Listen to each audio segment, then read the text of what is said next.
বাঙালি খানায় সবাইকে স্বাগত জানাই। পুরনো দিনের একটা রান্না, মা ঠাকুমার আমলে ঠিক এমনভাবে চিকেন কষা রান্না করা হতো।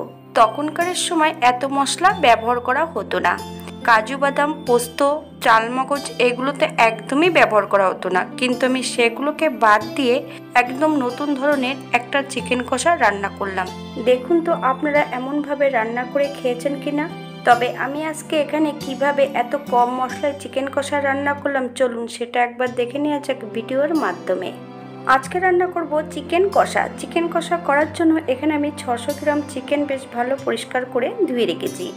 হাফ চামচ নুন, হাফ চামচ হলুদ গুঁড়ো আর বেশ কিছুটা কাঁচা সর্ষের তেল মাংসর গায়ে ভালো করে লাগিয়ে নিতে হবে।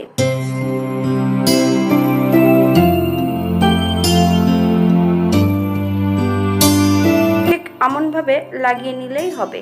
20 থেকে 25 মিনিটের মতন মাংসগুলো রেস্টে রেখে দিতে হবে। আপনারা যদি এর থেকে বেশি সময় রেখে দিতে চান তাহলে ফ্রিজে রেখে দেবেন। একটা কড়াইতে বেশ কিছুটা সাদা তেল অ্যাড করেছি। ফোড়নে রেখেছি সাদা জিরে, একটা তেজপাতা, একটা শুকনো লঙ্কা।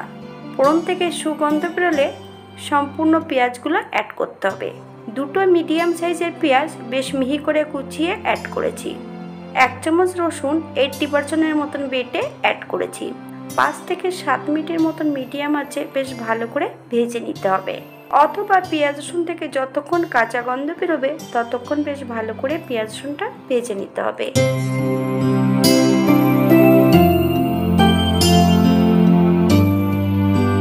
এই পর্যায়ে অ্যাড করব কিছু বাটা মশলা। ধনে, শুকনো লঙ্কা, আদা আমি একসঙ্গে বেটে রেখেছি। সম্পূর্ণ বাটা মশলাটা অ্যাড করতে হবে। হাফ চামচ হলুদ গুঁড়ো আর 1 চামচ নুন। আপনারা স্বাদ অনুসারে নুনটা অ্যাড করবেন। এই রান্নাটিতে জিরে বাটা অ্যাড করব না, আপনারা যদি পছন্দ করেন তাহলে জিরে বাটা অ্যাড করতে পারেন।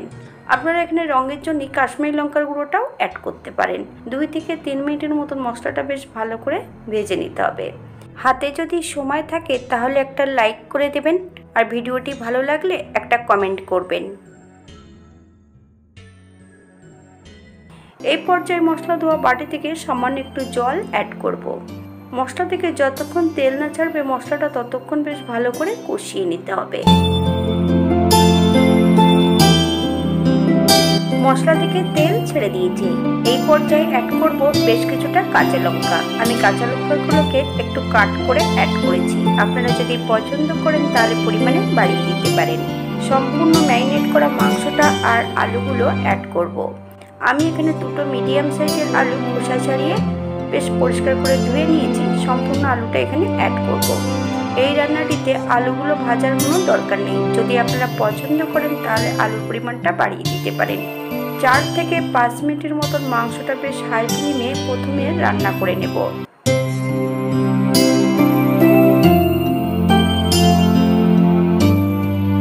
চামচ জল ঝরানো টক দই, হাফ চামচ নুন, হাফ চামচ চিনি, সামান্য একটুখানি সর্ষের তেল আর অল্প একটু নুন দিয়ে বেশ টক দইটা ভালো করে ফেটিয়ে নিন।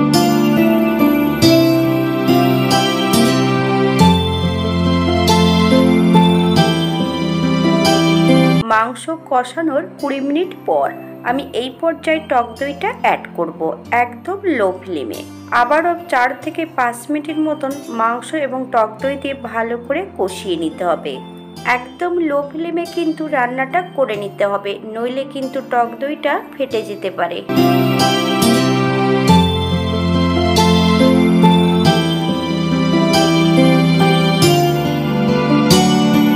পর্যায়ে অ্যাড করব 1 চামচ গোলমরিচের গুঁড়ো। আপনারা যদি পছন্দ করেন তাহলে পরিমাণে বাড়িয়ে দিতে পারেন।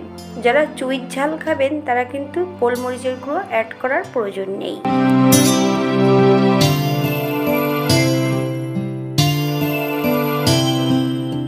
এই পর্যায়ে অ্যাড করব 1 বাটি ফুটান্ত গরম জল। আপনাদের যতটা গ্রেভির প্রয়োজন আপনারা ততটা জল অ্যাড করতে পারেন। হালকা হাতে নেড়ে চেড়ে সেট করে দিতে হবে।